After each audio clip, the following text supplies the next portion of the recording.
I'm still in the search of the most ultimate controller for my FPS games. And today we are talking about 8-bit Do. Yes, not Do, because Nintendo would sound ridiculous. And it's none other but ultimate controller that has thousands of reviews averaging 4.5 stars on Amazon.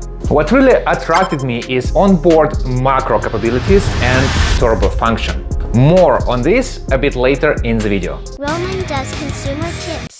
When buying this controller, pay attention to what it works with, as there are a couple of different options. The first option is a 2.4 wireless controller that works only with PC and Android devices. It has no gyroscope and sports Alps joysticks. They also claim it works with Steam Deck, but according to reviews, it's not a straightforward process to connect it, so keep that in mind. Our second option, Bluetooth Ultimate Controller, and this one has gyroscope for Switch games, as it's made to work with Nintendo Switch. It's equipped with Hall effect magnetic joysticks and has 22 hours of battery life versus 15 hours with a 2.4 wireless controller version. As a side note, none of these controllers will work with Xbox.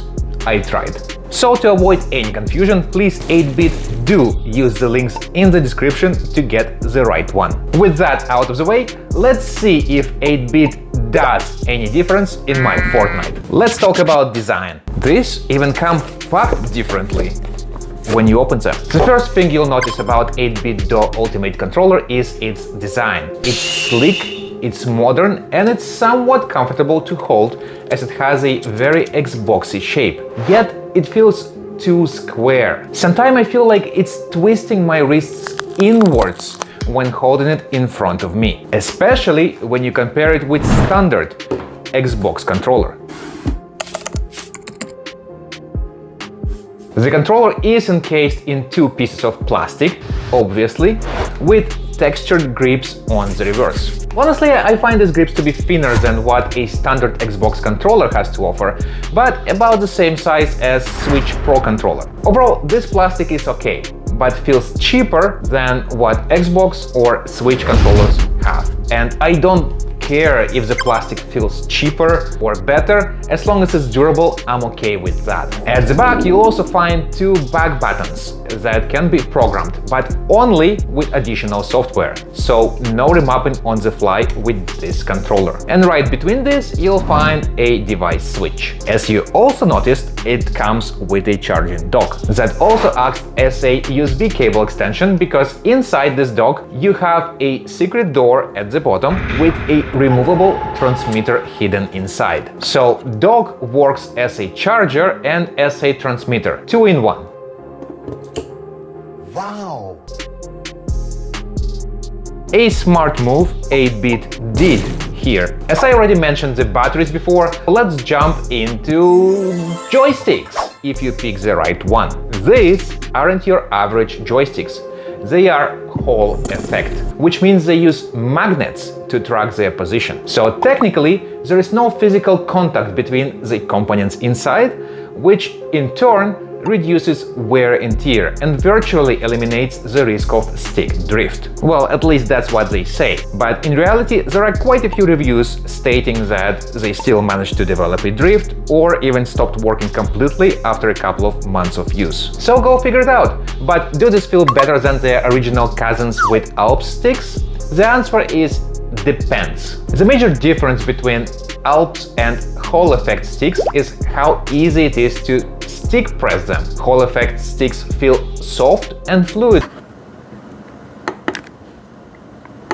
while with Alps you have to apply some pressure.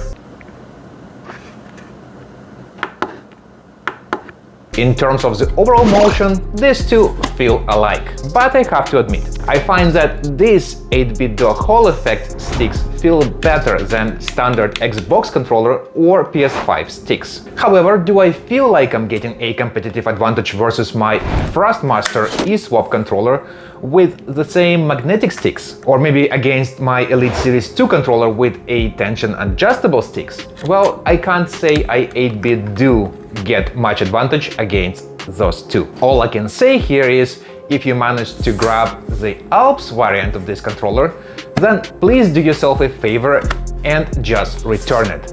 There is no point in having Alps when you can get Hall Effect and Nintendo Switch capability for the same price. Next on my list, buttons and triggers. Well, in general, there is not much to say here.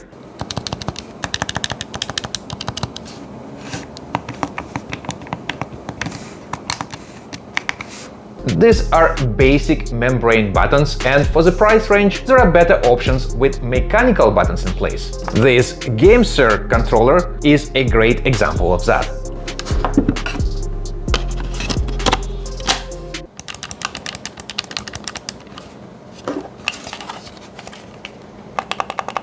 Link in the description. All I can say, the buttons feel very similar to both Switch Pro, Standard and Elite Series 2 Xbox controllers,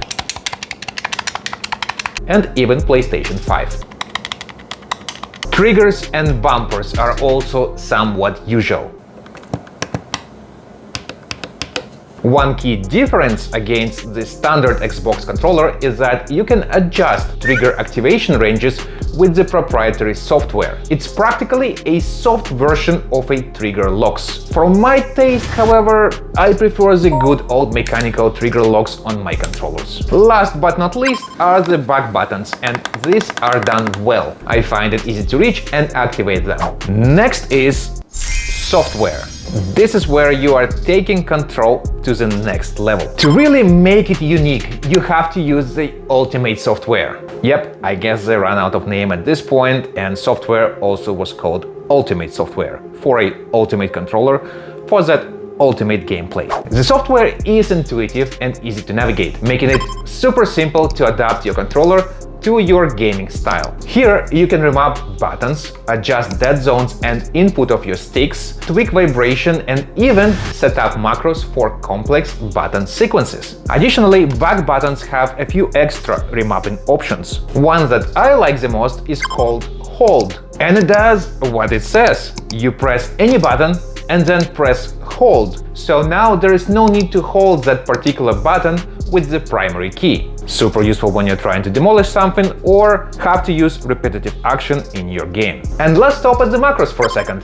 This is why I got this controller in the first place after all. I find it might give you a bit of unfair advantage in Fortnite, for example. Here's how it works. You can bind almost any key together. Where I did find it useful is to bind squat action to my aiming left trigger. Now every time I aim, my character squats and improves his aim without even thinking about it. And there is more you can do in Fortnite with this particular controller.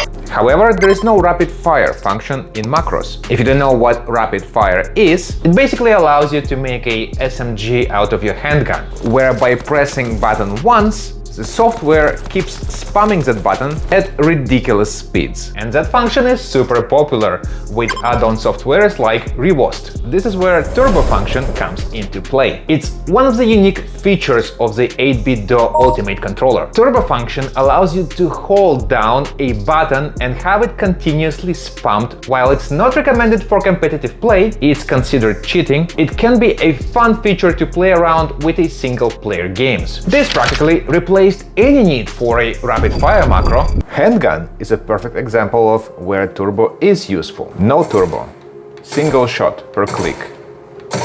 Turbo on.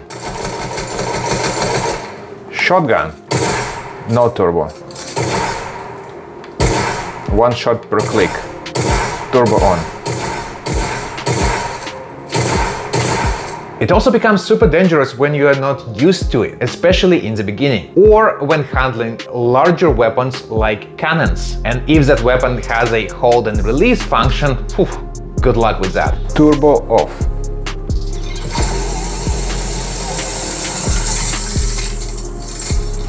Turbo on. It doesn't shoot bow. Turbo on. No turbo.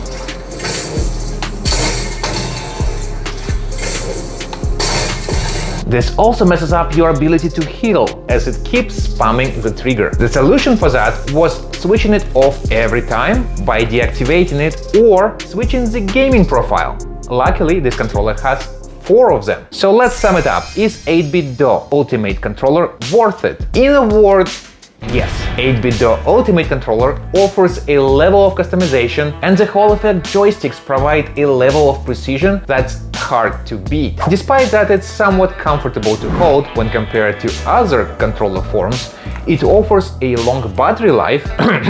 PlayStation, you got something to learn here. And from what I've seen in other reviews, they even went the extra mile and encased the battery for extra peace of mind, showing that 8-bit did put a lot of thought into the design of this controller. I think macros at the end of the day is what's setting this controller apart. Without it, I would say it's just another good, but another controller. Macros and Turbo, however, bring a whole new level of play with it. And now I basically understand how some random players in Fortnite can shoot like he got it wired straight to his brain, because most likely he has one of these macros running in the background. As a result, this controller is a game changer, in good or bad way for you to decide. Regardless of that, it's a must try. But remember, if you use this macros or turbo button in competitive gaming, there is no heaven for you in the afterlife, because cheating is a sin, especially when I haven't figured out how to use it myself. So if you are in the market for a new controller for your Switch, Steam Deck or PC, why not give 8BitDo Ultimate Controller a try with the link in the description for the best deal in your country. Some better alternatives, in my opinion, could be Razer Wolverine or Xbox Elite Series 2 controllers. I have a great comparison of these two on the site here. I'm also launching series of MMO gaming mice reviews, so make sure you are subscribed to not miss it.